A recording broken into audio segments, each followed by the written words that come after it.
Praise the Lord. வாழ்வை வளமாக்கும் தேவ வார்த்தை. நீதிமொழிகளின் புஸ்தகம் 14ஆம் அதிகாரம் 16ஆம் வசனம். ஞானமுள்ளவன் பயந்து தீமைக்கு விலகுகிறான், மதியீனனோ மூர்க்கங்கொண்டு துணிகரமாயிருக்கிறான்.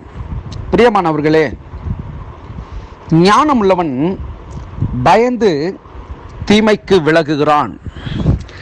தீமை என்றாலே அது கெட்ட எண்ணம், கெட்ட செயல், கெட்ட ஈடுபாடு, இதை போன்ற அநேக காரியங்களை குறிக்கக்கூடியதாய் இருக்கிறது.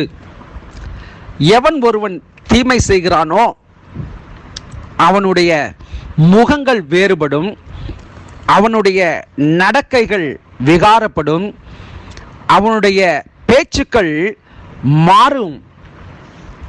தீமைக்கு விலகுகிறவன் அவன் எப்படி இருப்பான் என்று சொன்னால், அவன் வாயிலே பொய்யிரையாது, பொய் அவனால் சொல்ல முடியாது, உண்மைக்கு புறம்பாக அவனால் பேச முடியாது, வழி தப்பி அவனால் நடக்க முடியாது. அவன் எப்பொழுதும் தன்னை காத்து கொள்வதில் அதிக ஜாக்கிரதை உள்ளவனாயிருப்பான். ஆனால் சிலர் தங்களுடைய வாழ்க்கையிலே விரக்தி நிமித்தம் தீமைக்கு உள்ளாவார்கள். அந்த விரக்தி நிமித்தம் தீமையிலே அவர்கள் புரள்வார்கள். அந்த விரக்தி நிமித்தம் அவருடைய வாழ்க்கையிலே மற்றவர்களுக்கு ஒரு பிரயோஜனமும் இராதபடிக்கு இடும்பு செய்து கொண்டிருப்பார்கள்.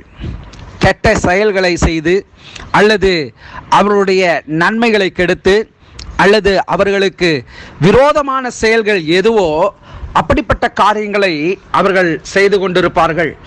வேதம் தெளிவாய் சொல்லுகிறது.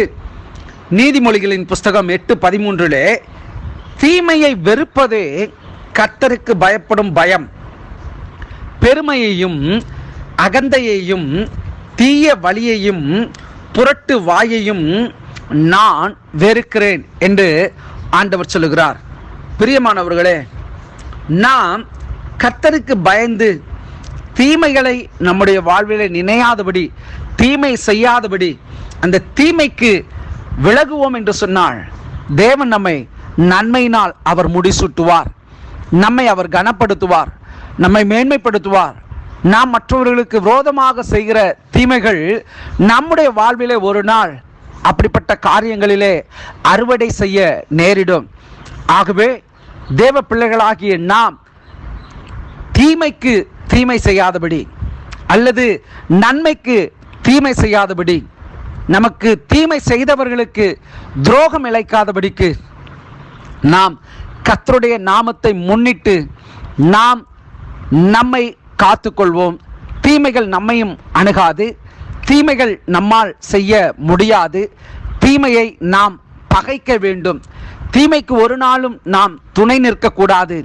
தீமைகள் நம் மூலியமாக அது தேவனுடைய நாமத்தை தூசிக்க வைக்க கூடாது. ஆகவே கர்த்தருக்கு முன்பதாக நீதியாய் நடப்போம். கர்த்தர் நம்மை ஆசீர்வதிப்பாராக. God bless you.